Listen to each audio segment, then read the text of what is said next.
Is your iPhone running low in storage space? Limited storage can slow down performance and prevent you from downloading apps, taking photos, or updating iOS. In this guide, I will show you effective methods to clear space on your iPhone and boost its storage capacity. Let's get started.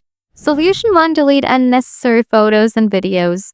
Open the Photos app on your iPhone. Review and select any unwanted photos or videos. Tap the trash icon to delete them. After that, scroll down to Recently Deleted. Open Recently Deleted. Select Delete All to clear them permanently. Solution 2. Remove unused apps. Go to Settings. Scroll down. Tap General. Then iPhone Storage. Review the list of apps sorted by the space they occupy. Tap on any app you don't use and select Delete App. Solution 3. Enable offload used apps. Open Settings, scroll down, and tap App Store.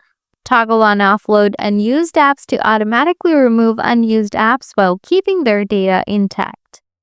By following these steps, you should be able to free up a significant amount of space on your iPhone. This will help improve performance and give you more room for the thing you love.